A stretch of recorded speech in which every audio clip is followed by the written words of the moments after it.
So right now I am preparing to respond to people that wrote me on Facebook.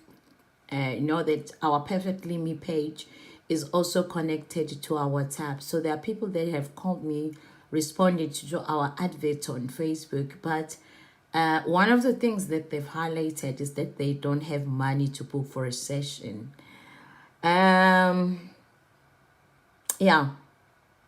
But there's one thing also that I know, that if somebody wants something, they really, really make a way for it to happen. So, but because Tender Joy is Tender Joy, she's always compassionate. It's one of the values that I have is compassion. So I felt like, you know what, let me respond to these people that were first responders when I connected my WhatsApp to Facebook. And there's this one, I'm not going to mention their name, but I'm going to speak to them as hi baba, long biz so katil so katil senges bakubekile ukuthi bengisabhizi nga something la sayo. Okay, those are. So there are people that wrote to me on Facebook, just few. I'm just going to attend to them, just as you can see. So this person wrote to me and said, I'm fine, thank you. I'm having issues with this girl. Is she my ordained wife?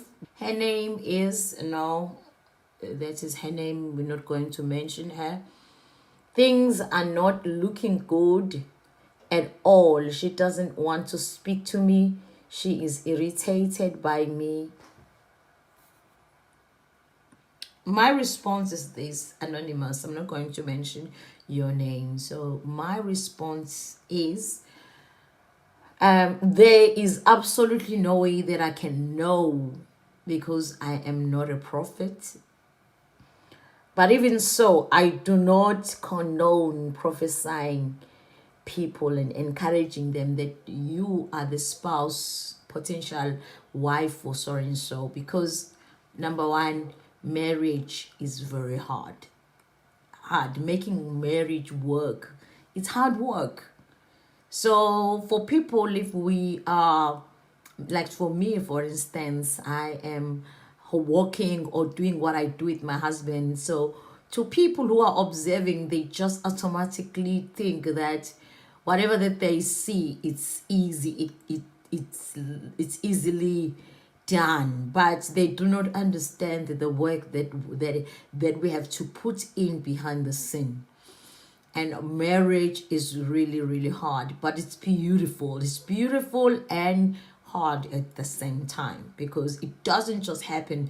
You have to put in work, you have to invest, you have to do deposits, a lot of forgiving, a lot of sacrificing, a lot of love, a lot of compassion, and then it works. And marriage is comes in stages. There are stages in marriage. The first stage is when you are so in love, you can do whatever for each other. The next one is when you are faced with challenges in real life. There is a time where there is a gap between, and maybe sometimes you ask yourself, did I make the right decision to marry this person? And many things can happen in the gap. Disappointment, rejection, cheating, distancing each other from each other, busy work.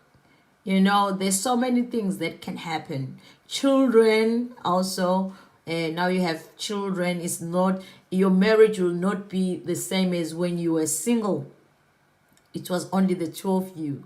And then another stage is when you overcome that and you enjoy that and you do the work that's supposed to be done. When there are gaps and you work at it, then there is another connection, and it becomes beautiful, and wisdom, and experience being transferred into, converted into wisdom. So nothing just happens. So I'm unable to answer you and tell you whether this is your potential wife or not, because I don't even know whether you are the potential husband for this girl or not. So that's the wrong question to ask. Instead, maybe what you can ask, I am the right person. Have I done the work in me so that I am the right person, so that I can attract the right person to me? Actually, the people that we attract to us is because of who you are, So what I tell people is that whatever it is that you are looking for in a person, is that you must become those things before you can expect them from another person. Become those things and perfect them. If you want somebody who's loving, become a loving person, and know and build it in you in such a way that you know that you are a lover. If you want somebody who is committed in whatever they are doing, become committed yourself. So whatever that it is that you are looking from another person, be first. So now let's just come to your question. Number one, I can't tell you whether she's the right person or not, but I am challenging you to become the right person for you. Work on yourself, do some investment on yourself. Then as you work on yourself, you become the right person for you, and then you become the right person for her. If uyamthanda ngempela uyamthanda, then we can take it further. But you'll have to book a session for me to help you navigate that. And another one, you said, will she ever forgive you? Ask for forgiveness, not forgive you. Will she ever, let me go back. Will she ever ask for forgiveness? I don't know. I don't even know what she's thinking. I don't even know what happened between you two guys.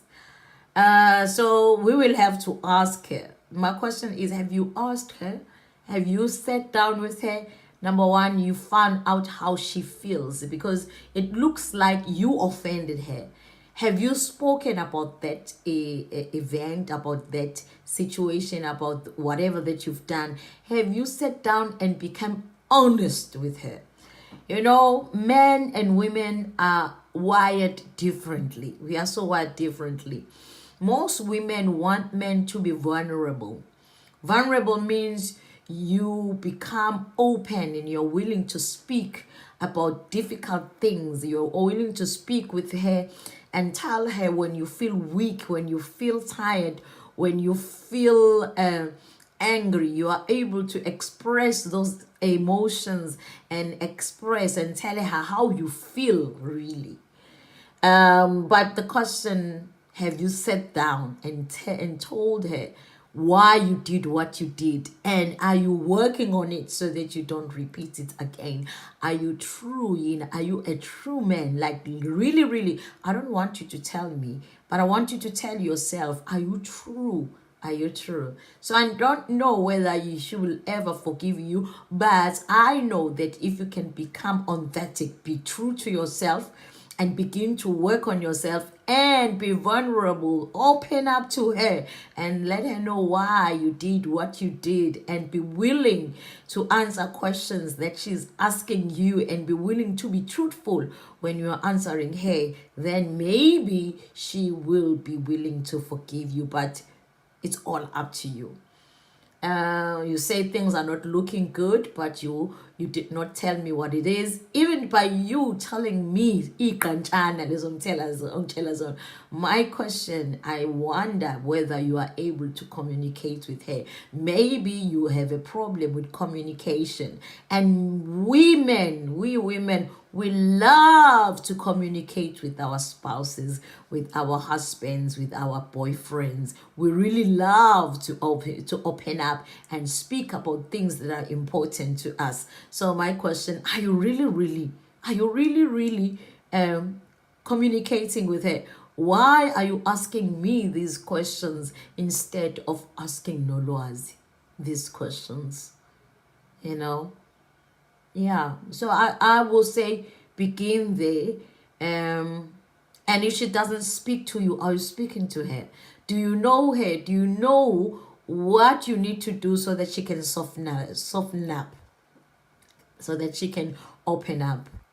What approaches are you using to approach her so that she can open up? Everyone in a soft spot, song is named always is soft. Maybe you are doing things that are not touching her heart. Do you know how you must touch her so that you can reach her heart and touch it in a beautiful way so that she can open up to you? So if you don't, then une homework mfethu yokuthi uqale umazi, even if ukuthi there is a way yokuthi ngiqhubekele phambili. The last one is, she is irritated by me.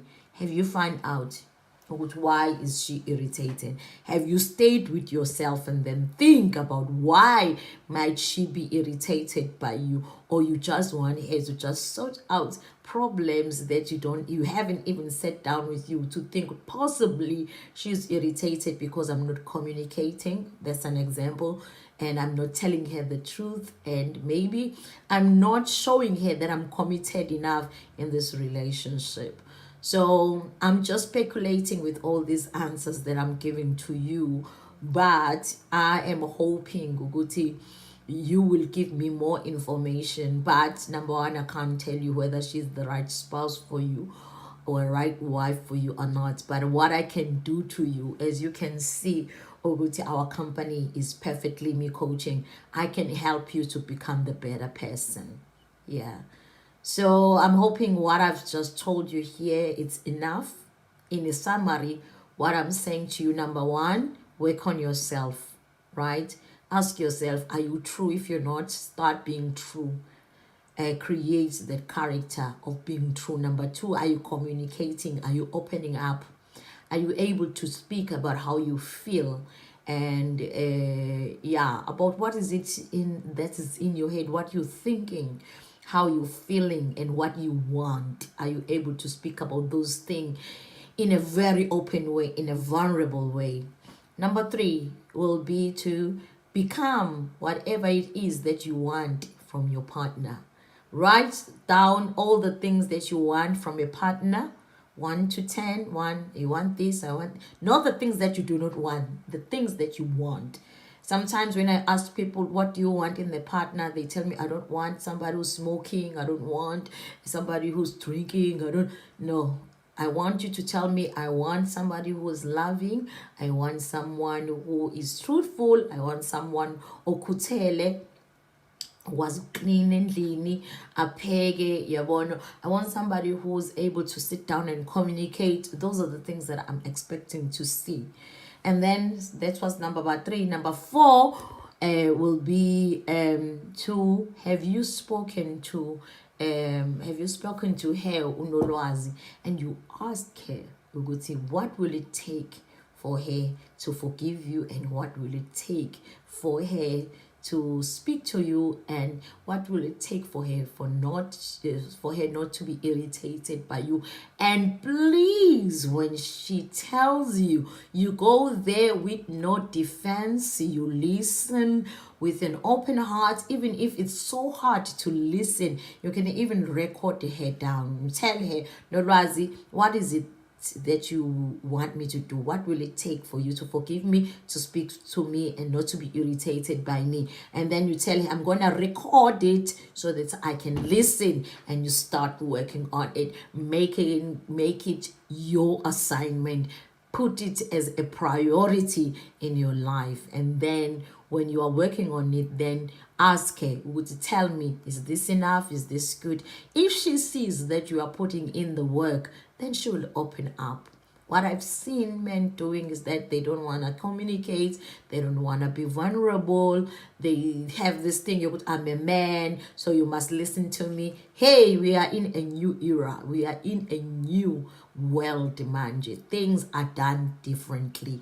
These women that have been raised up, they are so independent.